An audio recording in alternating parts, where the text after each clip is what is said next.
hakuna upendo. Yesu alisema nyakati za mwisho upendo wa wengi utapoa. Kwa sasa hakuna upendo. Watu wa sasa hawapendani. Watu wa sasa wanachukiana. Watu wa sasa hawapendani, wanachukiana. Watu wa sasa hawapendani. Watu wa sasa wanachukiana. Watu wa sasa hawapendani. Watu wa sasa wanachukiana. Watu wa sasa hawapendani. Alléluia. Amen. Alléluia. Amen. On va parler sur les maladies spirituelles.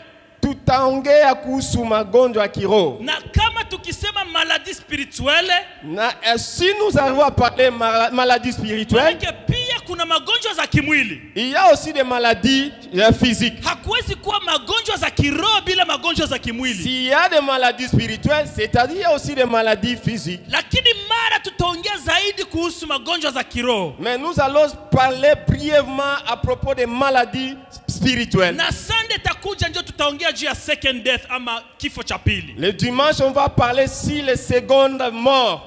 Hallelujah. Amen. Najua watu wengi wako wanajiuliza kifo cha pili ndio kusema nini? Je sais qu'il y a beaucoup de gens qui se posent des questions. Que signifie la seconde mort? Acha nikwambie kitu kimoja. Laisse-moi te dire quelque chose. Mahubiri nitakupa leo. Les enseignements que je vais vous parler aujourd'hui. Ukienda katika théologie hautaipata. Si tu pars dans les théologies, tu ne peux arriver pas à les trouver. Hautazipata kabisa. Tu ne peux pas les retrouver. Sababu kama kuna wateolojia wako hapa watanipiga tu majiwe. S'il y a des théologiens ici, ils vont me frapper ou ils vont jeter des pierres sur moi. Lakini yale ambayo nitakuhubiri, mais ce que je vais vous enseigner, ni yale ambayo inatokana na Roho Mtakatifu. Ce qui vient à travers le Saint-Esprit. Sababu Yesu Kristo akasema kwamba, parce que Jésus a dit, mimi ninakwenda, moi je m'en vais, lakini kuna kuya yule, mais qui viendra, c'est lui, ambaye atawapatia zaidi ya yale niliwapatia. Il vous donnera plus que ce que je vous ai donné. Lakini teolojia inajibaze kwa yale tu Yesu alisema. La théologie est basée seulement pour ce que Jésus a parlé. Lakini kumbe Roho Mtakatifu ana mafundisho ya zaidi sana kuliko teolojia. Le Saint-Esprit a beaucoup des enseignements plus que même la théologie. Ndio kwa maana watu ya kiroho na wa teolojia mara mingi wanapiganaka tu. Raison pour laquelle vous allez rencontrer les gens, les théologiens et les gens qui sont remplis du Saint-Esprit, il y a toujours une dispute il y a toujours des tiraillements. Hawawezi kuelewana. Ils ne peuvent pas s'attendre. Sababu teolojia tasema hapana, hii haiandikiwe. La théologie dira que ça, ce n'est pas écrit. Hii haiko hivi. Ça, ce n'est pas comme ça. Lakini mtu wa roho atakwambia yale ambayo iko inatendeka kwa mbinguni. Mais celui qui est rempli du Saint-Esprit, il va te parler ce qui se passe au ciel. Sababu gani? Pourquoi? Tangu Yesu akuje, depuis que Jésus est venu, unapita miaka 2000 na il y a 2000 ans passés. Katika 2000 na pendant 2000 ans, kuna vitu nyingi imeisha fanyika. Il y a beaucoup de choses qui se sont déjà passées. Na yale ambayo iko inafanyika, et ce qui est en train de se passer, isipokuwa Roho Mtakatifu mwenyewe, si ce n'est pas seulement le Saint-Esprit, hatuwezi kuyajua. On ne pouvait pas arriver de les connaître. Kwa maana hatuwezi kusema tubakilie tu kuteolojia. C'est pour cela nous ne pouvons pas seulement se limiter sur la théologie. Inabidi tuwe tunauliza Roho Mtakatifu nini inahitajika hapa. Nous devons poser la question au Saint-Esprit, qu'est-ce que nous devons faire à ce moment ici? Alléluia. Amen. Tunaenda kamata Biblia zetu. Nous allons prendre nos Bibles. Enda anza. Nous allons commencer. Alléluia. Amen. Alléluia. Amen. Alléluia. Amen. Uko na Biblia yako tayari? Tu as votre Bible? Wangapi wako na Biblia zao? Qui possède sa Bible? Oh, barikiwe sana. Amen. Tunaenda anza na Yohana 11:26. Nous allons commencer avec Jean 11 verset 26. Tunaenda soma zitatu zenye tutafundikia yako. On va lire seulement 3 versets et là nous Yohana 11:26. Jean 11 verset 26.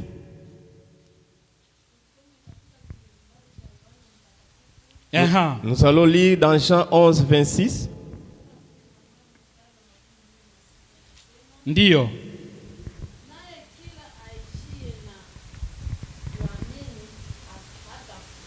Aha. Atafanya nini?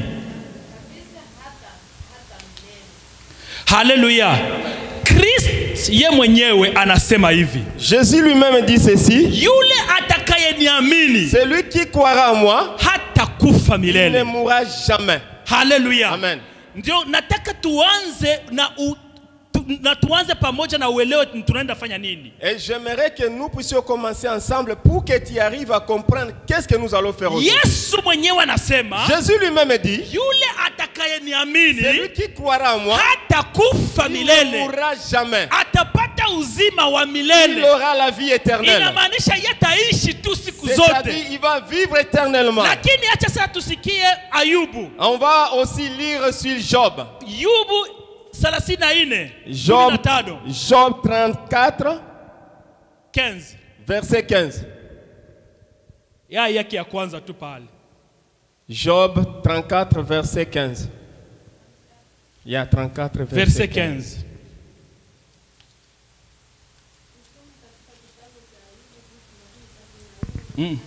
Mumpatie ule microphone banduku. Hakuna ingine. Tunataka tumsikie. Kamata yako papa, achana na yako. Ile iko na yake. Asante. Merci. Tunataka benye batakuwa kunani nao baba sikie kwenye radio hapo. J'aimerais que ceux-là qui sont aussi là-bas derrière qui puissent aussi attendre. Mwenye mwili wote wataangamia pamoja. Sikia. Attendez. Hallelujah. Yubu sasa nje iko nasema. C'est Job qui est en train de parler. Aseme kila yeyote mwenye iko na mwili atakufa. Toute personne qui a la chair, il mourra. Hallelujah. Asante mama, ile tu ya kwanza tu inatosha. Ça suffit maman. Ayubu anasema sasa. Job dit maintenant. Kila yeyote aliye na mwili atakufa. Toute personne qui possède la chair mourra un jour. Yesu Kristo naye anasema. Et Jésus dit. Yeyote ambaye ataniamini hatakufa. Celui qui croira en moi ne mourra jamais. Sasa contradiction inaingia. Il y a maintenant la contradiction. Hallelujah. Amen. Contradiction na Ayubu na Yesu inaingia. Il y a maintenant la contradiction entre Jésus et Job. Umoja nasema ukiniamini hautakufa. L'un dit si tu crois en moi, tu ne mourras pas. Utaishi milele. Tu vivras éternellement. Mwingine nasema yeyote aliye na mwili atakufa. Toute personne qui a la chair mourra. Sasa tunaenda polepole. On va aller lentement. Hallelujah. Amen.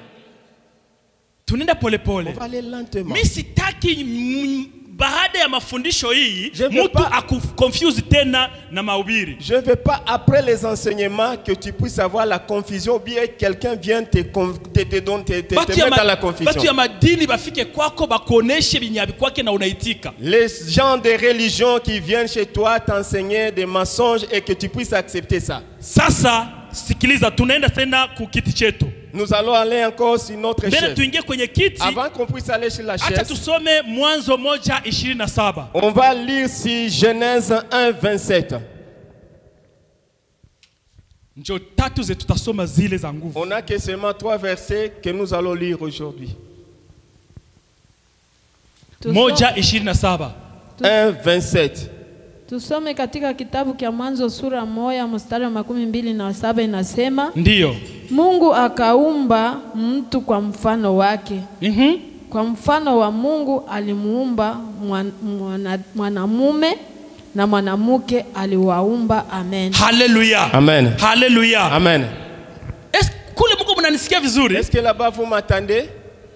Munipepe kama mnanisikia. Balancez vos mains un peu si vous m'écoutez. Sasa tunaenda kwenye kiti cha ufalme tena. Nous allons aller encore sur la chaise du roi. Sande tulianza na kiti cha ufalme hatukufika hako. Nous avons commencé le dimanche avec la chaise du roi mais nous ne sommes pas encore arrivés là. Sasa tunaitia tena pale lakini mwenye alikuwa naikala kule haiko. Mais la personne qui s'asseyait là-bas il n'est pas là. Lakini tuangalie tu gisi ile image ilikuwa. Nous allons seulement prendre l'image. Mfalme mwenye dunia, mfalme mwenye mbingu, mfalme wa vitu vyote. Le roi du ciel, le roi qui a créé toutes les choses. Anasema hivi. Il dit ceci. Tuumbe mtu kwa mfano wetu. Créons l'homme à notre image. Uko mfano wa Mungu. Tu es créé par l'image de Dieu. Tunaenda sasa hapa tunawakisha sa moteur. Maintenant nous allumons le moteur. Tunawakisha moteur yetu. Nous allumons maintenant le moteur. Nous voulons maintenant accélérer. Anasema hivi. Il dit ceci. tuumbe mtu kwa mfano wetu. Créons l'homme à notre image. Aseme katika mfano wetu, par notre image, mwanaume akaumbika. L'homme a été créé. Mwanamke akaumbika. La femme a été créée. Inamaanisha wewe na mimi tuna sura ya nani? Ça veut dire toi et moi nous avons la figure de qui? Amen. Mungu mwenyewe, Dieu lui-même, ndio alisema. C'est lui-même qui a dit. Sio kusema kuna mtu alisema ndani yake wala kuna mwenye alisema kaandika. Il n'y a pas quelqu'un qui a écrit ou quelqu'un qui a parlé de sa part. Ye mwenyewe akasema hivi. C'est lui-même qui a dit. Tuumbe mtu, créons l'homme kwa mfano wetu. À notre image. Inamaanisha sisi kisi tunaishi. Ça veut dire que nous tel que nous vivons. Tuko na image ya Mungu. Nous avons l'image de Dieu. Tuko wa Mungu wadogo. Nous sommes des petits dieux. Tunaenda? Sasa mimi nataka nikuoneshe sasa tofauti. Je voulais te montrer maintenant l'exemple. Mtu gani mdogo mwenyiko huko bandugu? Qui est trop petit ici dans la salle. Kuya basi, kuya wewe kala. Mon frère peut venir ici, tu peux venir. Ubarikiwe sana petit. Tu es béni. Quel est ton nom mon frère? Junior. Son nom c'est Junior. Ubarikiwe sana Junior. Tu es béni monsieur Junior. Hallelujah. Hallelujah. Amen, amen. Hallelujah. Amen. Yeye anasema, lui il dit, tuumbe huyu, créons celui-ci kwa mfano wetu, à notre image, kwa mfano wake, à son image. Akaumba yeye, il a créé Junior kwa mfano wake, à son image. Sasa twende tuangalie. Nous allons maintenant regarder. Nataka sasa nikupatie utafauti. Je voulais maintenant te montrer la différence. C'est là où nous allons commencer. Yule ambaye alisema, c'est lui qui a dit. Biblia nasema hivi. La Bible dit ceci. Ana utakatifu tatu. Il a la trois fois, il est 3 fois saint. Iko na personnalité tatu. Il a trois personnalités en lui. Kuna Mungu Baba. Il y a le Dieu le Père. Kuna Mungu Mwana. Il y a le Dieu le Fils. Kuna Mungu Roho Mtakatifu. Il y a le Dieu le Saint-Esprit. Wangapi wanaamini ile? Qui croit en ça? Hallelujah. Amen. Hallelujah. Amen. Yeye ndio alisema. C'est lui qui a dit. Yule ambaye kuna personnalité tatu. C'est lui qui a 3 personnalités en lui. Yule ambaye Mungu Mwana. Qui a le Dieu le Fils. Mungu Roho. Le Dieu le Saint-Esprit.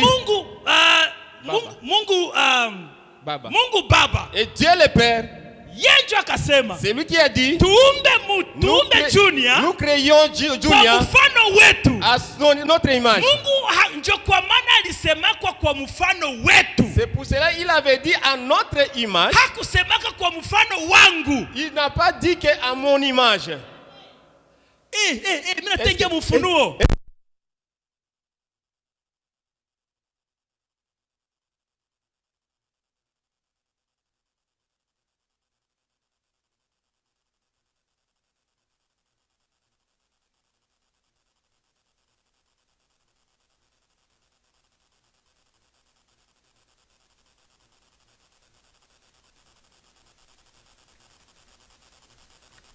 Mungu Baba, que Dieu le Père, Mungu Mwana, Dieu le Fils, Mungu Roho et le Dieu le Saint-Esprit, ils ont créé la divinité. Sikiliza sasa. Attendez maintenant. Sasa kama aliumba Junior kwa mfano wake. S'il a créé Junior à son image, kwa mfano wao, à leur image, inamaanisha nini? Ça veut dire quoi? Junior naye, Junior aussi, naye ana ma personnalité matatu. Il a aussi sa 3 personnalités. Pole pole. Nous allons mollo. Ana bangapi? Il a combien de personnalités? Sababu ye haezi kuwa na personnalité umoja. Il ne peut pas avoir seulement la seule personnalité. Alisema kwamba tuumbe kwa mfano wao. On nous a dit de créer l'homme à leur image. Wakati Junior anaumbika, lorsqu'on a créé Junior naye akaumbika na personnalité ngapi? Il a été créé aussi avec 3 personnalités, Monsieur Junior. Niko nataka sasa wakati tutafika katika magonjwa za kiroho, lorsque nous allons arriver maintenant si la maladie spirituelle, ujue zilitokeaka wapi. Tu vas maintenant écouter où est venue les maladies spirituelles. Hallelujah. Amen. Na wazo utanisikia vizuri. Je pense que vous allez m'écouter bien. Katika personnalité tatu zake. Et parmi les 3 personnalités, ya kwanza tuna mwili. La première, nous avons la chair. Mwili ni yule ambaye unamuona Junior. La chair, c'est ce que vous voyez comme Junior lui-même. Nikisalimu Junior naye ananisalimu. Si je salue monsieur Junior, lui aussi me salue. Ni mwili. Ça c'est la chair. Alléluia. Amen. Tuko pamoja? On est ensemble? Tuko pamoja? On est ensemble? Kuna kuwa Junior mwili. Il y a ce qu'on appelle Junior la chair. Junior mwili. Maintenant Junior la chair. Ni yule ambaye iko na damu ndani yake. C'est ce qui a le sang en lui. Iko na manyama ndani yake. Il a la chair en lui. Iko na mifupa ndani yake. Il a yake. des os en lui aussi. Sasa vyote vinaeneza Junior mwili. Ça c'est ce qu'ensemble on appelle Junior la chair. Baada ya Junior mwili, après Junior la chair, tuna Junior nafsi. Il y a la Junior qu'on appelle l'esprit. Ah non? Non, l'âme. L'âme. Très bien. Oui, l'âme. Hallelujah. Amen. Hallelujah. Amen. Tunakuwa sasa na Junior nini? L'âme. Nous avons maintenant Junior l'âme. Ama Junior nafsi. Junior l'âme. Junior l'âme na Junior chair biko tofauti. Junior l'âme, Junior chair, c'est très différent. Tofauti sana. Très différent. Lakini nitakuonesha kazi ya kila umoja. Je vais vous montrer maintenant le travail de chacun. Sawa vile Mungu Baba, comme le Dieu le Père, Mungu Mwana, Dieu le Fils, Mungu Roho, Dieu le Saint-Esprit. Kila moja naye ana kazi yake. Chacun a son travail. Na habaingilianake mukazi. Personne qui peut entrer dans le travail de l'autre. Ndio vile Mungu Junior mwili na Junior nafsi binakuwa tofauti. C'est la même chose, Junior la chair et Junior l'âme, ils ne sont pas les mêmes. Baada ya Junior nafsi tuna Junior roho. Après Junior l'âme, nous avons maintenant Junior l'esprit. Banakuwa bangapi? Ils sont maintenant combien? Na wale biko bangapi? Inamaanisha ni kweli aliumba kwa mfano wao. C'est-à-dire il les a créés par son image. Tuko pamoja mama? On est ensemble maman. Mwenye hakuanza hapa sijui kama atakia kunisikia kumwisho. Mwenye haiko. C'est lui qui n'est pas ici, je ne sais pas s'il va vraiment me saisir. Sasa nitaingia en profondeur hata yeye tena vya tuko ndani. Quand je vais entrer vraiment en profondeur, il ne saura pas qu'est-ce qu'on a commencé avec auparavant. Alléluia. Amen. Alléluia. Amen. Gisi uko hapo sahi. Tel que tu es ici, una watu tatu ndani yako. Il y a 3 personnalités en toi. Mama. Maman. Muko bangapi? Tu as 3 personnalités en toi. Mama onje mama nani? Quel est ton nom maman? Mama Biaoume. Biaombe. Mama Biaombe. Mama Biaombe. Mama Biaombe. Ana kuna Biaombe mwili. Il y a Biaombe la chair. Kuna Biaombe roho. Il y a Biaombe l'esprit. Na kuna Biaombe nafsi. Il y a Biaombe l'âme.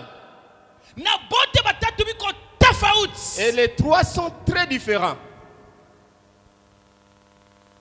Tofauti na kila moja iko na kazi yake. Chacun a son rôle. Sasa sikiliza. Écoutez maintenant. Papa, Mungu akubariki. Sois là-bas. Merci que Dieu te bénisse. Tukianza kwa mwili, si nous commençons à partir de la chair, mwili haiwezi kufanya kitu chochote kama nafsi haiko. La chair ne peut rien faire si l'âme n'est pas là. Hapa nafsi ya Junior ikitoka tu hapa. Si l'âme seulement est sortie dans Junior, nous tous nous allons fuir dans cette salle. Junior naenda, Junior naenda. Oh, Junior est parti. Junior tuko naye. Mais Junior on est avec lui. Mais alishalala. Mais il est déjà, il est sommeillé. Na Junior nafsi akitoka tu. Et si Junior l'âme est sortie seulement, pale anabadilika jina. Directement on le change les noms. Anakuwa marehemu. Il devient un mort, un cadavre. Si inamaanisha kila moja ana kazi yake. C'est-à-dire chacun a son rôle. Sasa tunaenda na kazi ya kila umoja. On va maintenant aller sur les rôles de chacun. Junior mwili, le junior la chair, kazi yake ni kutimiza kyote ambacho kinaonekana kwa mwili. Et lui, la chair est là pour accomplir tout ce qui est de la chair, les rôles de la chair. Kyote ambacho kiko kia mwili, junior mwili anakifanya. Tout ce qui est physique, junior la chair, il a le devoir de le faire. Junior ongea, junior anaongea. Junior parle, il va parler. Junior kimbia, junior fuir, il courait, il va courir. Inamaanisha iko napata command. C'est-à-dire il a une commande. Junior mwili iko napata command kutoka kwa junior mwejiko ndani yake. C'est-à-dire junior la chair, il y a quelqu'un d'autre qui lui donne les commandements à lui. Junior haezi fanya chochote kama hakupata command. Junior ne peut rien faire s'il n'a pas eu les commandements. Hallelujah. Amen. Hallelujah. Amen. Sasa junior nafsi, maintenant junior l'âme, hapo sasa ndio kuna shida kubwa. C'est là où il y a un grand problème. Ndio kuna shida kubwa. C'est là où il y a un grand problème. Hallelujah. Amen. Hallelujah. Amen. Sababu junior nafsi, c'est-à-dire junior l'âme, kitu ya kwanza haonekanake. La première chose, il n'est pas visible. Merci. Yeye haonekanake. Lui, il n'est pas visible. Yeye iko ndani. Lui, il est dedans. Ata uingie ndani yake hautamuona. Même si tu entres là dedans, tu ne le verras pas. Ata upasule junior mara pili Même hautamuona. si tu le coupes en deux morceaux, tu ne le verras jamais. Lakini ni kitu kenye kina existe. Mais c'est quelque chose qui existe ndani yake en lui. Sasa junior nafsi, maintenant junior l'âme, ndio nafsi ambao shetani anatumikisha sana. C'est maintenant l'âme que le diable a toujours utilisé. Nilibambiaka ile siku ya kwamba shetani haingiake ndani ya mtu, si ndio? Je vous avais dit la fois passée que le diable n'entre pas dans la personne. Lakini ukimwachia nafasi aingie, mais si tu ouvres la porte, anaingiaka njo junior nafsi. Il va maintenant entrer dans junior l'âme. Ndio kwa maana Yesu Kristo, c'est pour cela Jésus-Christ akasema hivi, il avait dit ceci, wakati pepo inatoka, lorsque l'esprit mauvais est sorti, wakati inatoka ndani yako, lorsqu'il est sorti en toi, inaendeki kuna zunguruka, ça va aller à faire aérer, inakosa makao, chercha où faut rester. Ikikosa makao, s'il manque un endroit, kama uliacha tena wazi mulango yako, si tu as laissé encore la porte ouverte, itarudia tena ndani ya nyumba yake, il va rentrer encore dans sa propre maison. Inamaanisha nini? C'est-à-dire quoi? Nafsi junior, l'âme junior, nyumba, c'est ça la maison. Nyumba, c'est ça la maison. Nyumba ya mapepo, c'est ça la maison des démons. Ya mapepo, c'est ça la maison des démons. Ya mabaya. C'est ça la maison de quoi? Ya mabaya. Ah, mambo mabaya. Ah, des choses mauvaises. Ah, merci. Hallelujah. Amen. Hallelujah. Amen. Kumbe Yesu akasema kwamba, Jésus a dit ceci, ndani ya mtu, dans l'homme, muna makao ya mapepo. Il y a des demeures des démons.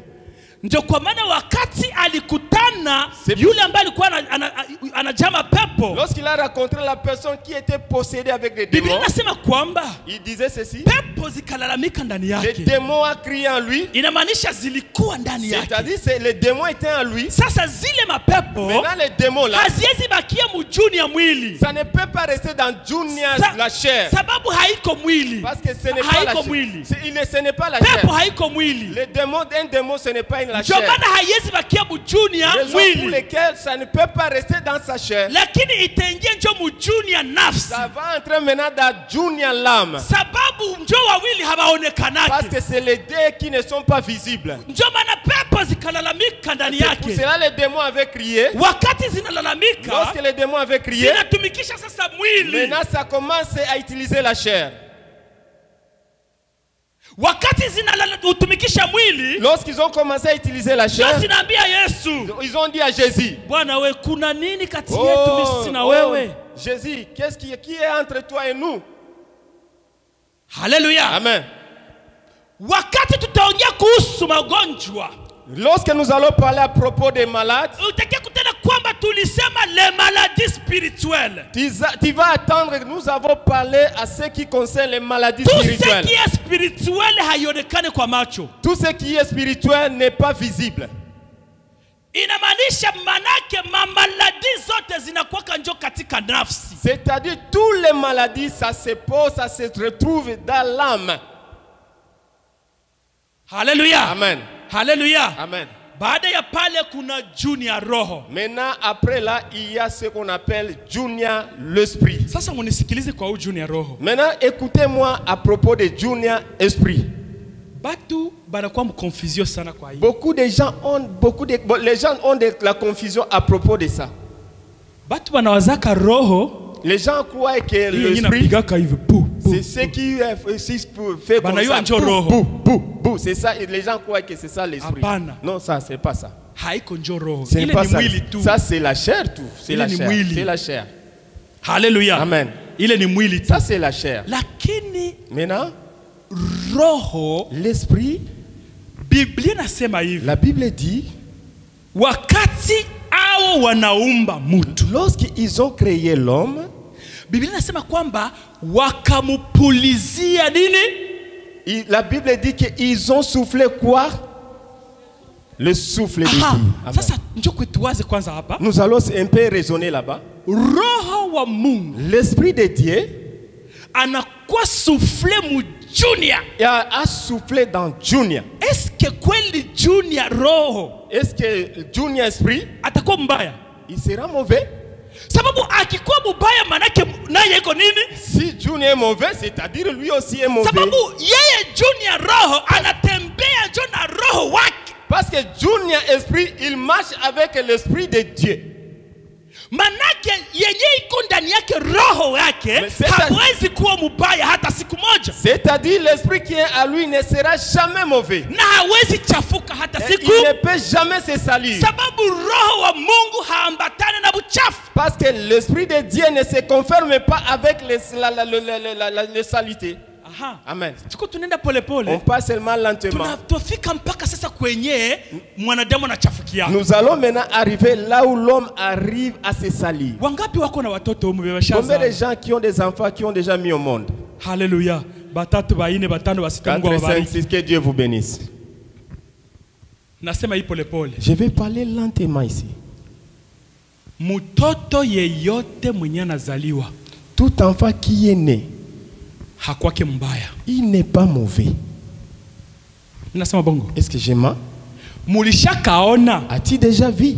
Mtoto mwenye anazaliwa, l'enfant qui est né, bébé, un bébé, ukiye tu umwambie karibu kwenye dunia, kisha kwambia toka wewe mavia mamako. Il te dit, c'est toi tu lui dis que soyez les bienvenus dans le monde, et puis l'enfant là commence à t'injurier. Binakwaka? Est-ce que ça existe? Mtoto yeyote ambaye anazaliwa anakuwa kama mtakatifu. Tout enfant qui est né est saint. Tunaenda pole pole. On va aller lentement. Si ndio? Aha. Kila mtoto yeyote, tout enfant, bébé yoyote mudunia, tous les bébés dans le monde, qui soient blancs, qui soient noirs, chinois, qui soit un chinois, qui soit un pygmée,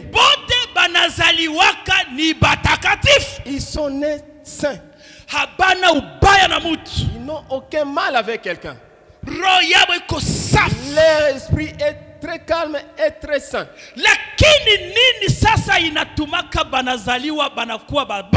Qu'est-ce qui fait que ces enfants deviennent maintenant mauvais?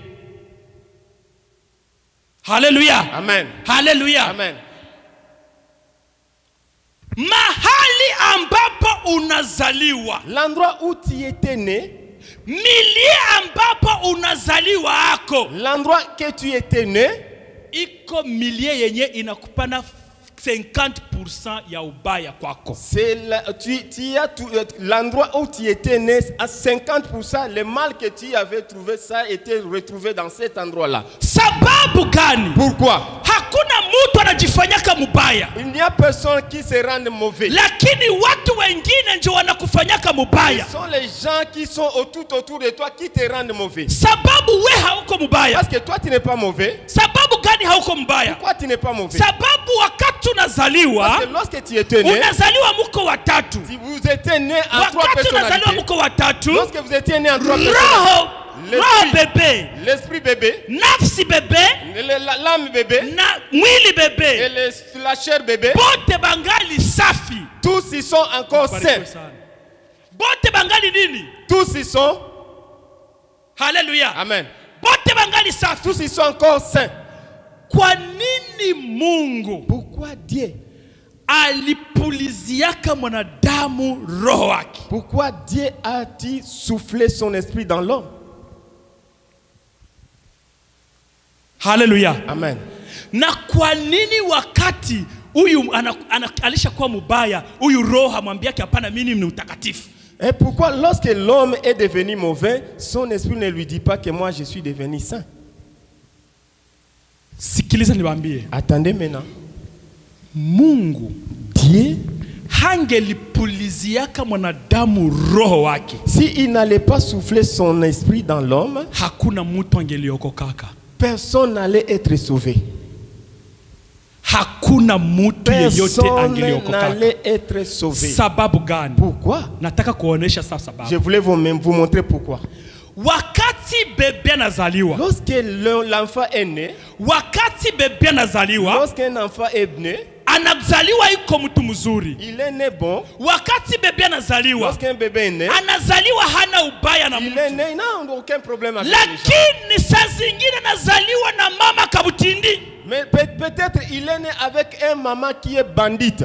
Anazaliwa na baba bandi. Peut-être il est né avec un papa bandit. Anazaliwa na baba muzisha bangi. Peut-être son papa vend de la chambre. Anazaliwa na baba labuda kahaba. Peut-être son papa c'est un adultère. Ukiangalia mzuri, si vous regardez bien, kama ndani ya nyumba yako, si dans votre maison, mama alizaliwaka na anakuwa kahaba. Petit maman c'est une prostituée. Utakutana na watoto wenye tazala. Vous allez remarquer même les enfants qui seront nés, ils vont suivre le même chemin. Sasa huyu mtoto, maintenant cet enfant mwenye anazaliwa qui est né, anakuwa victime. Il devient victime. Anazaliwa katika mazingira mabaya. Il se retrouve dans un mauvais environnement. Anazaliwa katika mazingira ya ubaya. Dans un mauvais environnement. Na yeye ile inamwambukia sasa. Et maintenant ça l'affecte maintenant. Sasa wakati inamwambukia, et lorsque maintenant il est affecté, ukumbuke ndani yake, souviens-toi en lui, muna roho wa nani? Il y a l'esprit de qui? Wakati muna roho wa Mungu, lorsqu'il y a l'esprit de Dieu, sasa ngoni baoneshe. Maintenant je vais vous montrer. Roho wa Mungu iko hivi. L'esprit de Dieu est comme ça. Sunona yeye iko ikuya papa. Lui il est comme ça. Viens ici Junior. Kama matala zote zinazimika tunakuwa mugiza. Si on arrive, il n'y a pas de la lumière ici. Kamata hii. Mais prenez ça. Si ndio? Tu vois? Matala zote zinazimika. On arrive à éteindre tous les lampes. Lakini Junior anawakisha hii. Mais Junior va allumer son torche. Mukimtafuta mtamukosa. Est-ce que si vous le cherchez, vous allez le manquer? Si mtampata haraka. Vous allez retrouver rapidement. Sababu gani mnampata haraka? Pourquoi vous le retrouvez? À cause de Mungu aliumba roho ndani ya Junior. Dieu a créé l'esprit dans Junior. Sababu siku moja Junior simupote yake. Pour qu'un jour Junior n'arrive pas à se perdre. Hallelujah. Amen. Ili Junior sipote yake Mungu hata siku moja. Pour qu'un jour Junior n'arrive pas à se perdre. Ilibidi amupulizie roho wa uzima ndani yake. Il devait le souffler l'esprit de vie en lui. Roho wa uzima iko kama taa. L'esprit de vie c'est comme la lampe. Ni taa ndani yake. C'est la lampe en lui. Kila mtu anakuwa kanayo. Toute personne possède ça. Upende usipopenda utazaliwa nayo. Ou pas, tu seras né avec ça. Sababu ni personnalité ya tatu ndani yako. C'est la troisième personnalité à toi. Kazi yake ni nini? Quel est son rôle? Kazi yake. Quel est son rôle? Ni kuhakisha kusudi Mungu ayue kwenye uko. Pour que Dieu puisse t'identifier là où tu es. Biblia nasema hivi. La Bible dit ceci. Wakati Adamu na Eva wanafanya dhambi. Lorsque Adam et Ève ils ont commis le péché. Biblia nasema kwamba wakapotea bustani. La Bible dit qu'ils ont été perdus dans les jardins d'Éden. Wakapotea sababu ya nini? Ils étaient perdus pourquoi? Sababu ya dhambi. À cause du péché. Dhambi kawafunika. Le péché les avait couverts. Wakati dhambi inawafunika. Lorsque le péché les avait couverts. Wakapotea. Ils étaient perdus. Lakini Biblia nasema. Et la Bible dit. Mungu akawadécouvrir. Dieu les a retrouvés. Wakati aliwadécouvrir. Lorsqu'il les a retrouvés. Pourquoi il les a retrouvés? Pourquoi il avait mis la lumière en eux? Lorsque la lumière est en eux, Dieu c'est la lumière, ils se sont connectés connectés. Et ils se voient. Alléluia. Amen. Attendez que je te dise. Et prenez ça. Avez-vous déjà vu le GPS? GPS. GPS. Je pense que tout le monde connaît GPS. Hein? Tout le monde a déjà utilisé ça. GPS. GPS. Ni connexion. C'est une connexion satellite entre les satellites et ton téléphone. Tout appareil qui possède le GPS. Sasa, maintenant, tu ne peux pas se perdre si ça est connecté. Écoutez cette révélation. Tu ne peux pas te perdre si tu es connecté avec le GPS. GPS est comme ça. Ça y est comme ça. Il te voit là en bas. Partout là où tu pars, ça te suit. Partout là où tu pars, ça va te suivre. Partout là où tu vas aller, et ça va te dire, tu pars à droite, tu pars à gauche. Tournez à droite, tu pars à droite. Pourquoi? Il y a une connexion. Amen. There is a connection. Il y a la connexion GPS entre la connexion qui est en bas et la satellite. Et Dieu aussi, pour que l'homme ne puisse pas le perdre, il devait créer quelque chose dans l'homme qui va lui connecter avec lui. Lorsqu'il est connecté avec lui, partout là où tu pars, il est avec toi. Partout là où tu pars, il est avec toi. Partout là où tu pars, il est avec toi. Tu ne peux pas te perdre avec Dieu. Écoutez maintenant, lorsque nous arrivons à se perdre, lui, il se retrouve né dans un mauvais environnement. Il se retrouve dans une famille et le papa c'était un bandit. Il se retrouve dans les camarades des bandits. Mais lui, il est né très bon. Mais ses camarades, ils commencent à lui dire, oh, nous partons. Nous allons aller dans la boîte de nuit. Allons dans les boîtes de nuit. Maintenant, lui, l'environnement, ça va maintenant l'empoisonner. Lorsque ça l'empoisonne, au même moment, son âme, oh, ça se retrouve avec la ténèbres. Lorsque son âme maintenant est remplie de ténèbres, maintenant tu vas éteindre ça. Tu vas éteindre ça. Maintenant, qui voit ça? Qui voit la lumière? Personne qui voit. Si vous y a les ténèbres ici, vous allez chercher maintenant Junior, vous ne les retrouverez pas. Mais la lumière est là. Alléluia.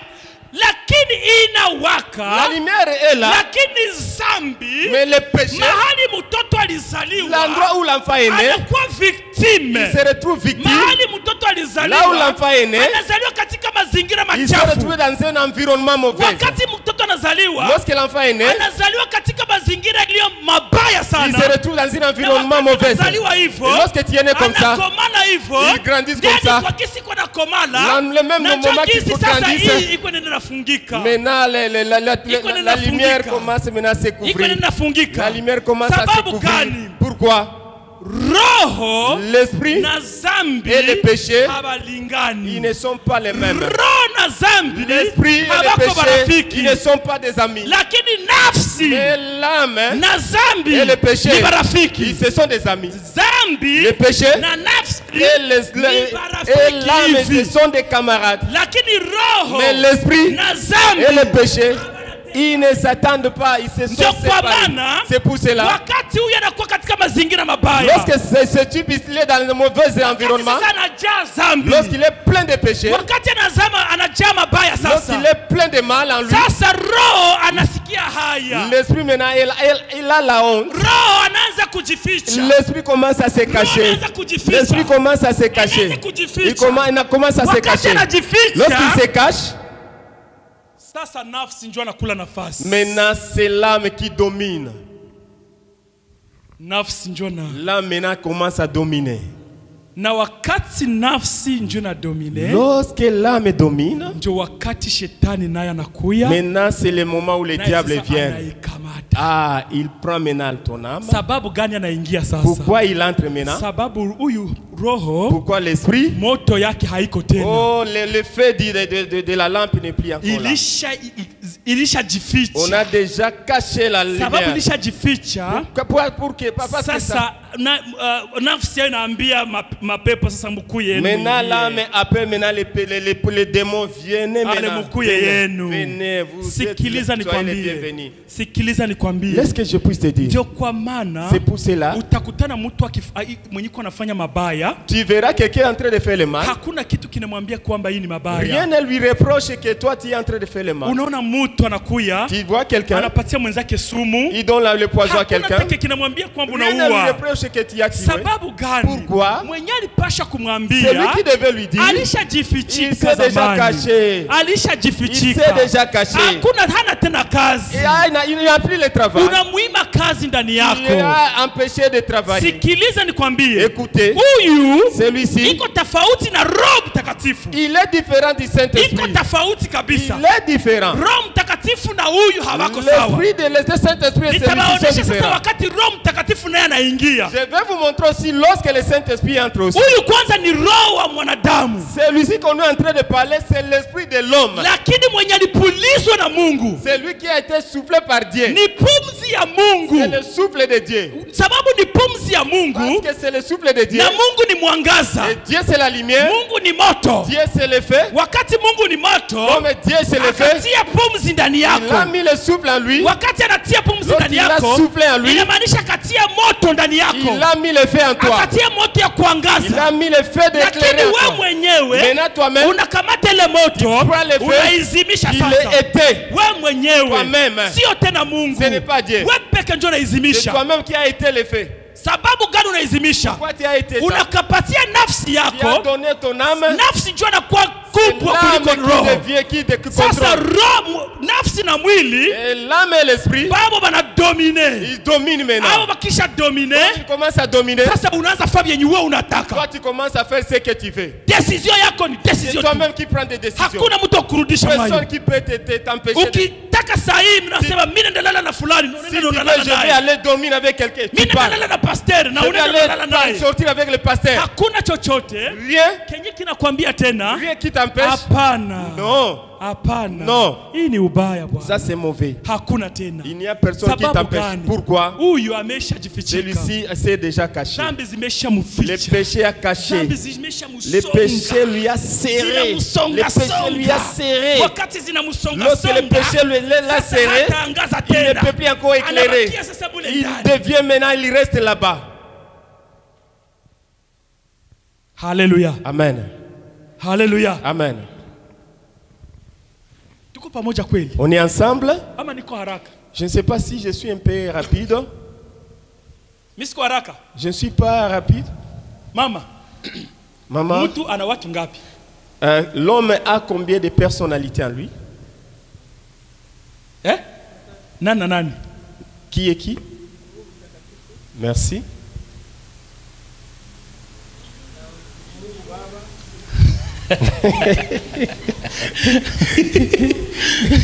Hallelujah. Amen. Hallelujah. Amen.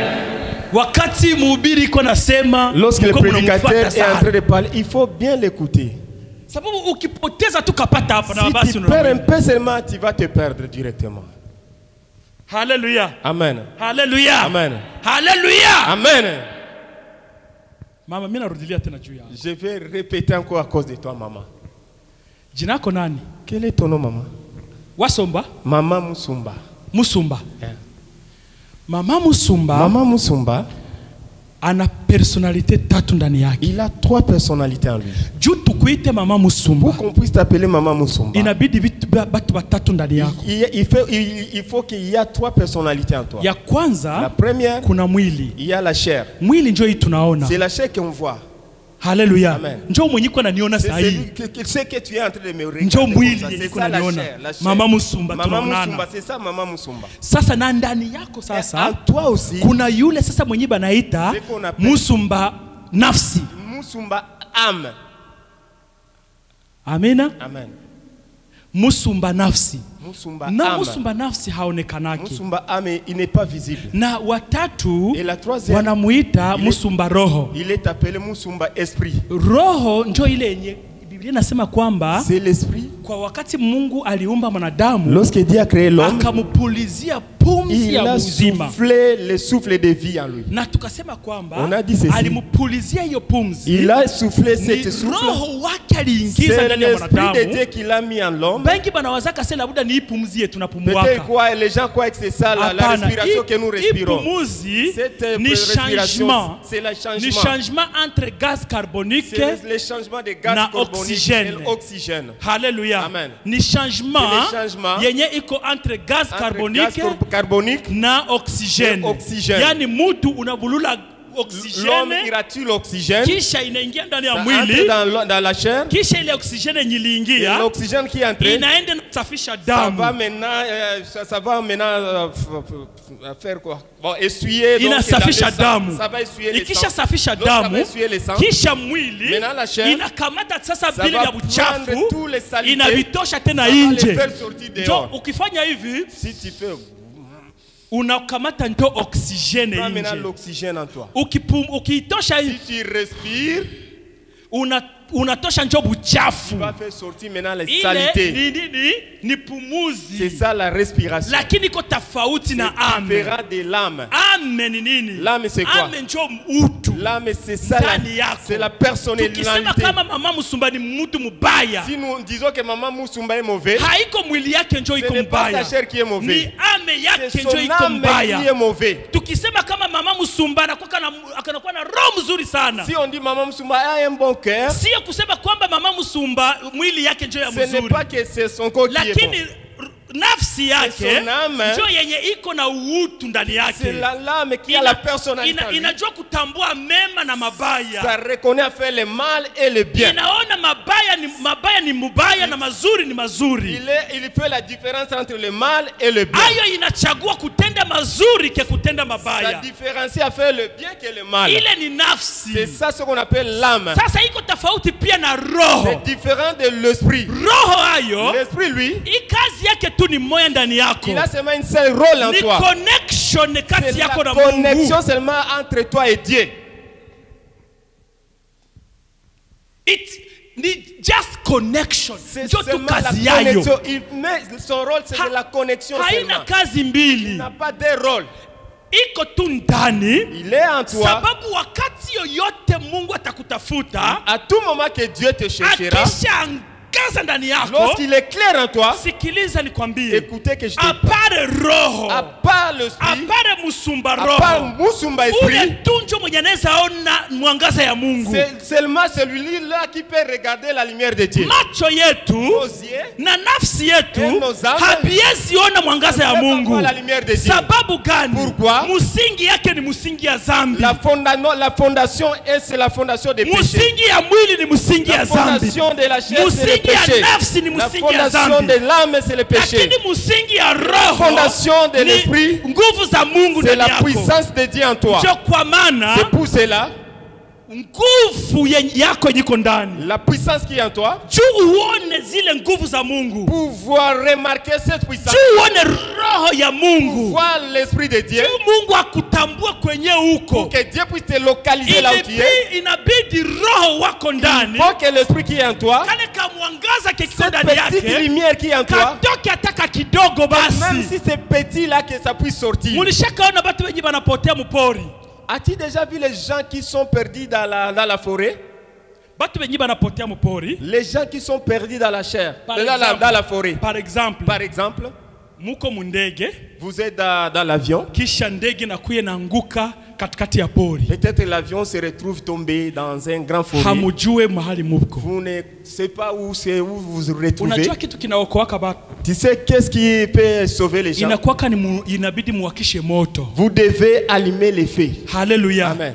Mutafute tu mamayani. Vous allez chercher un peu des herbes. Munatafuta mamayani. Des herbes. Kisha munawakisha. Vous allez allumer ça. Wakati munawakisha. Lorsque vous allumez ça, sasa inatoa moto. Ça va faire sortir les feux. Wakati inatoa moto, ça va faire sortir ile moto inatoa moshi. C'est l'effet là, ça va sasa faire sortir les fumées.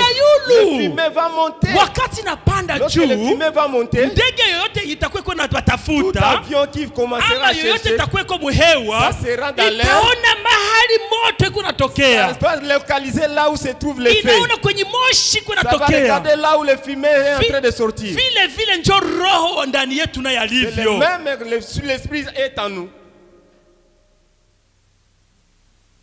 Sababu tulifika kudunia tukapotea. Parce que nous sommes venus dans le monde et nous nous sommes retrouvés perdus. Wakati tunazaliwa hapa, parce que nous sommes nés ici, tunakuta vitu ya mzuri mzuri. Nous raconter de belles histoires. Tunakuta baba grand momi biko. Oh, il y a des belles filles. Tunakuta ba grand boss biko. Oh, il y a des boss. Tunakuta ba grand bogare biko. Il y a des bogards. Ba masura mzuri. Ah, qui ont des belles figures.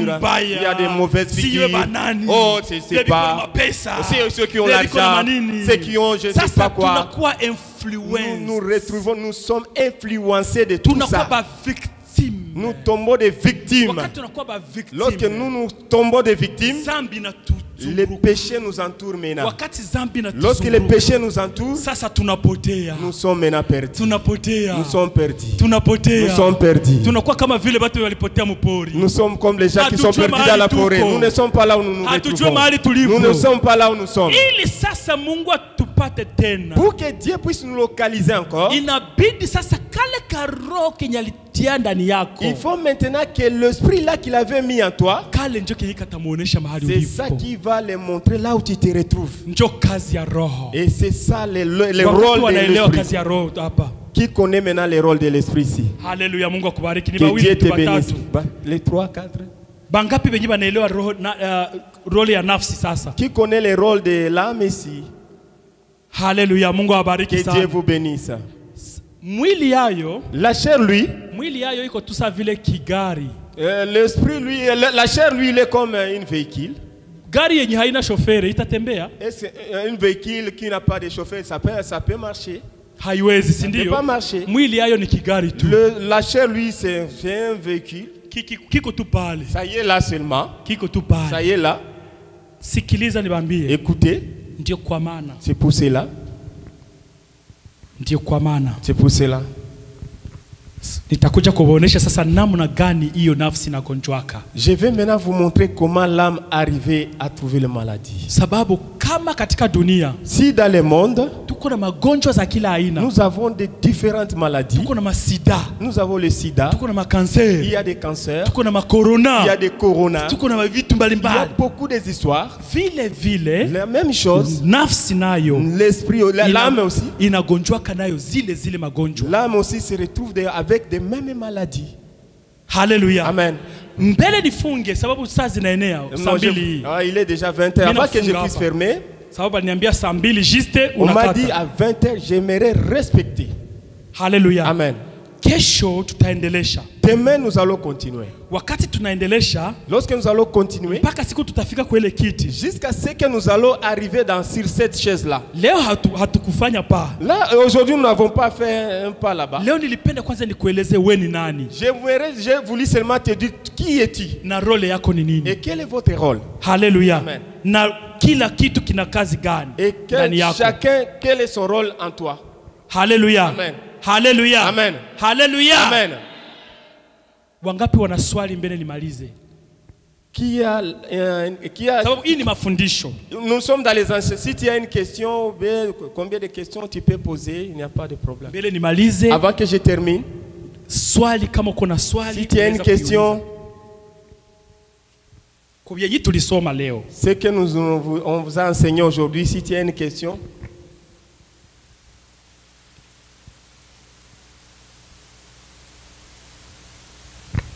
Karibu. Quelqu'un là-bas.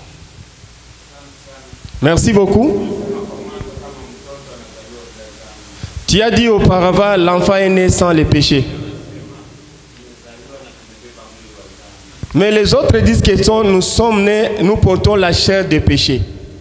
Alléluia. Amen. Alléluia. Amen. Tunazaliwa tunabeba mwili wa dhambi. Nous sommes nés avec la chair des péchés. Sababu nilisema kwamba tunazaliwa katika mazingira. J'avais parlé, j'ai dit que nous sommes nés dans un mauvais environnement. Alléluia. Amen. Tunazaliwa njo katika mazingira. Nous sommes nés dans une mauvaise environnement. Lakini mtoto mwanazaliwa hana dhambi. Mais l'enfant qui est né n'a pas de péché. Mazingira mabaya, c'est l'environnement mauvais. Mazingira ya zambi, l'environnement des péchés. Sasa inatuma tunazaliwa tunakomala na zambi. C'est ce qui rend que nous puissions grandir avec les péchés. Sababu kama tuseme kama papa pasteur iko pale. Par exemple, le papa pasteur qui est là. Batoto te benyatazala. Tous les enfants qui va mettre au monde. Batakuwa banakia mukanisa, si ndio? Ils vont commencer à venir dans l'église. Alléluia. Amen. Na wakati banakuwa mukanisa, et lorsqu'ils vont venir dans l'église, batakomala sawa sawa na gisi kanisa inasema. Ils vont grandir de la manière d'où on va commencer à les enseigner dans l'église. Kama banaombaka mwabo munyumba busiku mbele balale. Si dans leur maison on prie avant de prier, on va de dormir. Mtoto na siku naolewa na atakuwa naomba mwake. Mais l'enfant aussi lorsqu'il sera marié aussi, il va commencer à faire les mêmes choses. Lakini kama mwako, mais si dans votre maison, munakuwa njo tere ya mangumi. S'il y a le terrain de boxe, l'enfant, comment tu veux que l'enfant puisse grandir comme un? Alléluia. Amen. Baba na mama ni bakarateka. Maman et papa ce sont des karatékas. Mais tu veux que l'enfant soit né sans ça pour être karatéka? Vous êtes en train de l'enseigner. Il est en train de copier chez vous.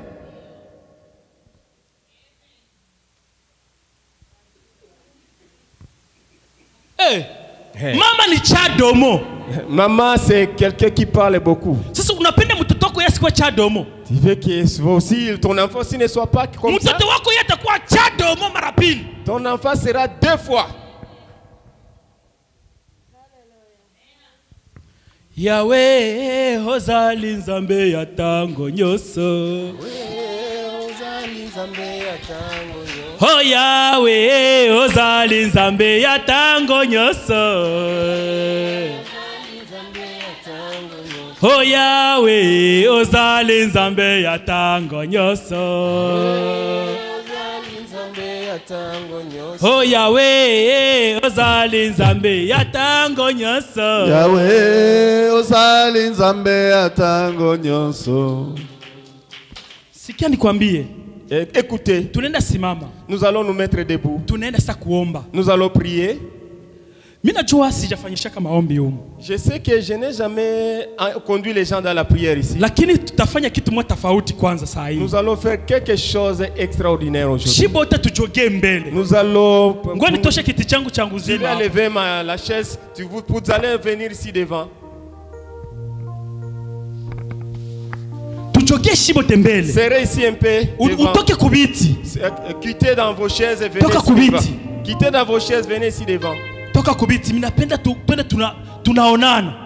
J'aimerais que nous puissions nous voir. Il y a beaucoup d'espace. On peut faire comme un cercle comme ça. Hallelujah. Amen. Hallelujah. Amen. Hallelujah. Amen. Hallelujah. Amen. Katika kukuya yako ndani ya kanisa, de la même manière que tu es venu à l'église, it's not for nothing. Ce n'est pas pour rien. Kuna kitu ambacho kinatuma Mungu anakutuma ndani ya kanisa. Il y a quelque chose qui t'a poussé, Dieu a poussé que tu puisses venir dans l'église. Sababu wale ambao ulizaliwa nabo, les personnes qui étaient nées avec eux, batu mingi bashakufa. Il y a beaucoup de gens qui sont morts. Bengine bamesha kwa makahaba. Les autres sont des prostituées. Bengine biko bashoferi banatesekea mu mapori. Les autres sont des chauffeurs dans des forêts. Lakini kwa nini wewe Mungu alikusema tu kuwe hapa? Mais pourquoi toi Dieu t'a poussé de venir ici? Kwa nini haujajiulizaka hiyo swali? Pourquoi tu ne t'es jamais posé cette question? Kwa nini wewe wakati ya mavita hukufaka? Pourquoi pendant la guerre toi tu n'as jamais été mort? Kwa nini mbo bengine banasalaka na banakufa? Mais les autres mettent au monde et ils se retrouvent, ils sont morts. Anazala na nabakilia kwenda au monde et ils restent au même moment on l'a mais toi tu as mis au monde et tu es sorti sain et sauf. Est-ce que tu t'es déjà posé cette question?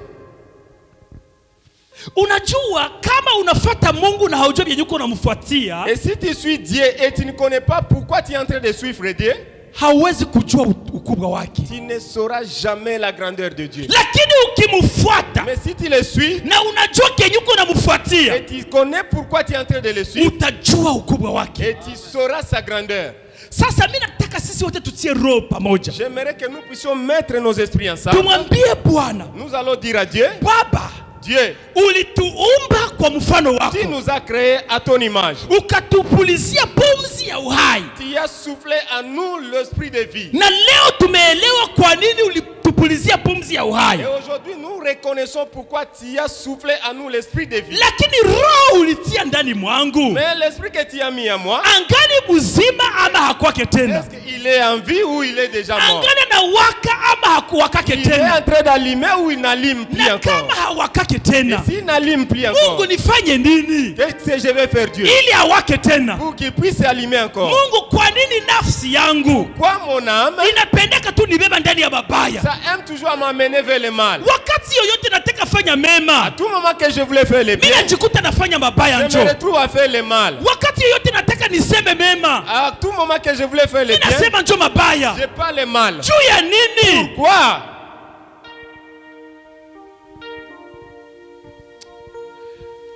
Hakuna wa kufanana na Yesu. Oh, hakuna wa kufanana na Yesu. Oh, dunia yote hakuna.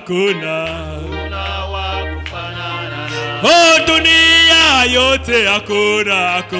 Hakuna wa kufanana na Yesu. Oh, hakuna wa kufanana na Yesu. Hakuna wa kufanana na Yesu. Oh, hakuna wa kufanana na Yesu. Hakuna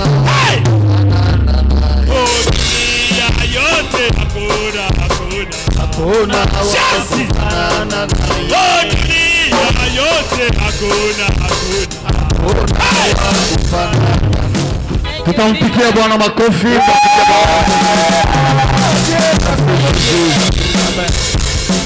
Alléluia. Amen. Alléluia. Amen. Alléluia. Amen. Tusiende tusikimbie kwenda. Ne soyez pas pressés de partir. Napenda mbele tumpigie Bwana makofi. Nous allons acclamer Jésus encore. Alléluia. Amen. Kanisa, Église, munasikia mafundisho yote amuna Mungu atakubariki.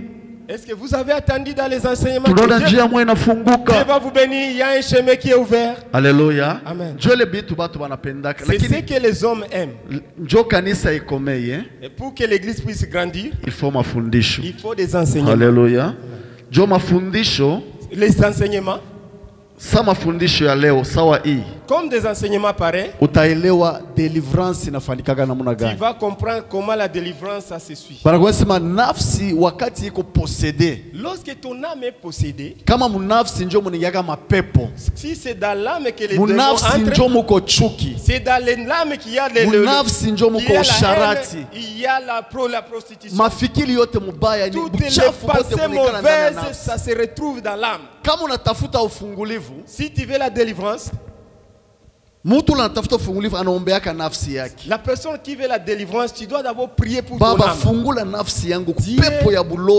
Libère mon âme avec un démon de la sorcellerie, avec un démon de l'impudicité, avec l'esprit des mensonges. Même si on peut dire que moi j'ai la Bible dans ma main, tellement tu es spécialiste dans les mensonges, même si on t'attrape avec une Bible dans la main, tu vas toujours nier. Même si on te retrouve, peut-être il y a un peu de lait dans votre bouche, mais tu vas toujours nier. C'est dans l'âme où l'endroit où tout le mal repose.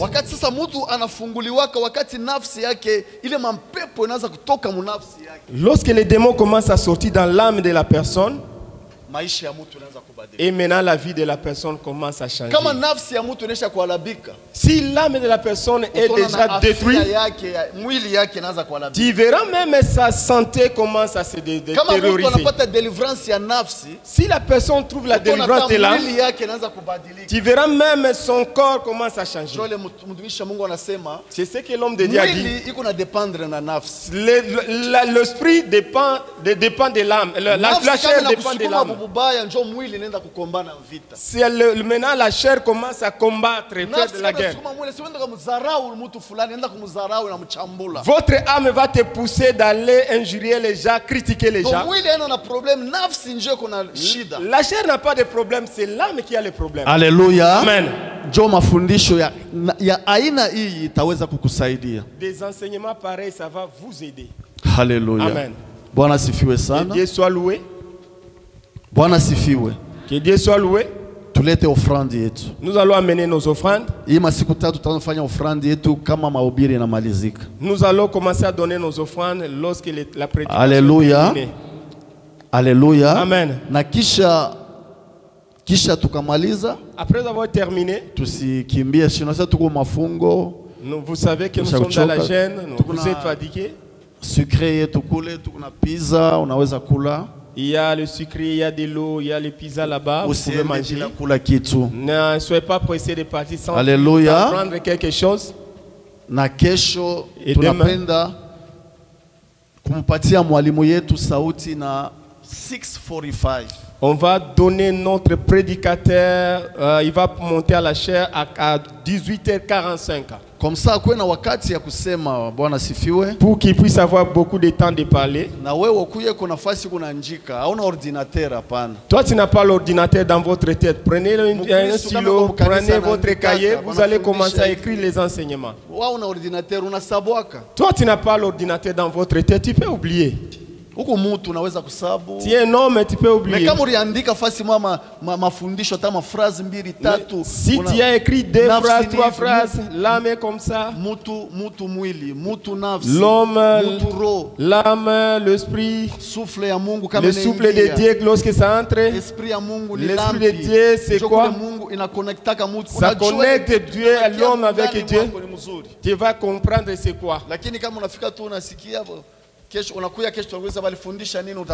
mais si tu viens seulement comme ça et demain on te pose la question, qu'est-ce qu'on nous a enseigné, tu ne sauras rien. Amen. Amen. Kama leo akukwe na carnet yako na bic. Si aujourd'hui tu n'as pas pu amener votre carnet ou bien un stylo, en tout cas kesho ukwe na carnet yako. Demain, vraiment faites un effort pour amener ça. Alléluia. Amen.